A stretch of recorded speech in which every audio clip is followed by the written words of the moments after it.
Assalamualaikum warahmatullahi wabarakatuh. Kembali lagi di jurnal pengalaman saya. Nama saya David Saputra, seorang CPNS dari BPBPK Lampung.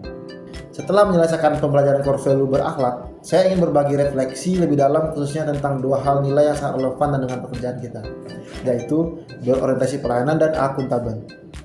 Di Kementerian PU, berorientasi pelayanan itu bukan hanya soal memberikan senyum atau merespon surat.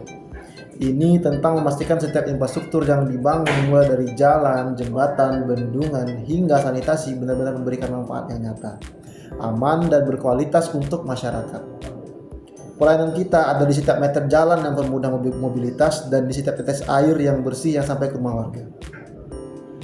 Pembelajaran ini membuat saya banyak berpikir. Sebagai bagian dari tim yang mengurus hajat hidup orang banyak, saya menyadari beratnya tanggung jawab kita sebagai pelayan publik. Setiap pekerjaan sekecil apapun memiliki dampak yang luas bagi orang banyak. Saya menyadari nilai-nilai ini tidak hanya berlaku untuk proyek-proyek yang besar, tetapi harus juga diterapkan dalam kehidupan sehari-hari di kantor. Contohnya, saya belajar proaktif untuk memberikan informasi kepada rekan kerja. Saya juga merespon dengan cepat dan ramah setiap ditugaskan untuk mengerjakan suatu pekerjaan. Dan sebagai seorang analis hukum, saya juga aktif dalam menjawab dan menangani setiap pengaduan masyarakat. Karena sesuai dengan slogan Kemen PU, yaitu sigap membangun untuk rakyat. Jadi sangat penting untuk kita mendengarkan dan menyerap pengaduan dan laporan dari masyarakat. Yang kedua, akuntabel. Sebagai seorang ASN, saya menyadari beratnya tanggung jawab kita. Kita juga diberi kepercayaan untuk bekerja menggunakan sumber daya negara secara efisien dan bertanggung jawab. Dan setiap pekerjaan, sekecil apapun memiliki dampak yang luas bagi orang banyak.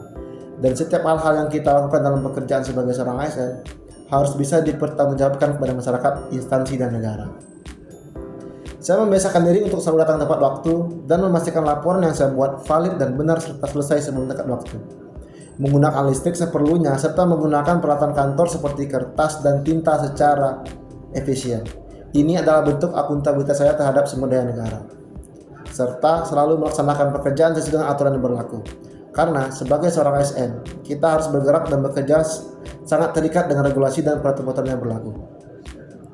Setiap tindakan-tindakan kecil ini adalah wujud nyata dari komitmen saya terhadap nilai-nilai ASN. Dan menurut saya nilai akuntabilitas inilah yang akan memastikan setiap proyek kita transparan dan bebas dari penyimpangan. Saya yakin dengan memegang teguh kedua nilai ini, saya akan mampu berkontribusi nyata dalam pembangunan bangsa dan negara. Mari bersama kita wujudkan ASN Kementerian PUPR yang berakhlak demi Indonesia maju sesuai apa yang dicita-citakan bangsa sejak dulu. Terima kasih, sampai jumpa di jurnal saya selanjutnya.